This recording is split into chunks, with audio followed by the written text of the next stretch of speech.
अंकित जायसवाल जी, आपसे यहाँ पर समझेंगे, क्या जो अब नया वैक्सीनेशन जिस कोविशील्ड वैक्सीन का हम जिक्र कर रहे हैं, अब जिस पर मुहर लगने का इंतजार यहाँ पर किया जा रहा है, उसकी ये खासियत है कि वो कोरोना के नए स्ट्रेन का मुकाबला कर सके? क्योंकि अब मन में यही आ रहा है, जिसको कोरोना हो रहा है, मन में सवाल ये आ रहा है, ये पहले वाला कोरोना है या फिर नया वाला कोरोना है? क्या इस भ्रम से निकलने की जरूरत है? इस वैक्सीनेशन को किस तरह से उसके साथ जोड़कर हम देख सकते हैं? देखिए, सबसे पहले समझना पड़ेगा कि जो वैक्सीन, जो फाइजर की वैक्सीन है, वो एमआरएनए बेस्ड वैक्सीन है। तो एमआरएनए बेस्ड जो वैक्सीन होती है, वो आगे चल के स्पाइक प्रोटीन्स के अगेंस्ट में हमारी बॉडी एंटीबॉडी बनाती है। जो एडिनो वायरस वाली जो वैक्सीन होती है, ये उनका जो रिस्पॉन्स होता है, बहुत जनरलाइज रिस्पॉन्स होता है। ये केवल स्पाइक प्रोटीन ही, और डिफरेंट जितने प्रोटीन्स होते हैं उनके अगेंस्ट में भी हमारा जो बॉडी का एंटीबॉडी का रिस्पॉन्स को अपडेट करता है और उसके हिसाब से काम करता है। यानी अगर जो ऑक्सफोर्ड की जो वैक्सीन है, अगर ये जो एडिनो वायरस है, ये या जो स्पुतनिक 5 जो रशिया की वैक्सीन है, ये दोनों एडिनो वायरस बेस्ड वैक्सीन हैं और ये ज्यादा इफेक्टिव होंगी अगर कोई नई स्ट्रेन आएगी।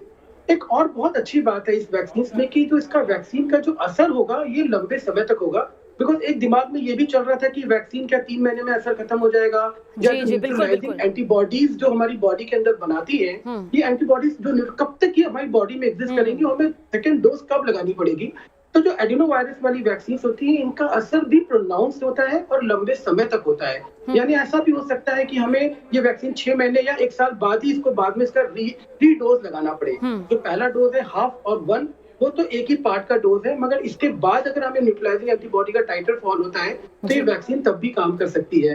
एक तरीके सेकंड इंपॉर्टेंट पॉइंट इस वैक्सीन में क्या है, जो इसका स्टोरेज है, और जो हम लोगों को इसके लिए सारी सुविधाएं रखनी है कि लोगों को मिल सके।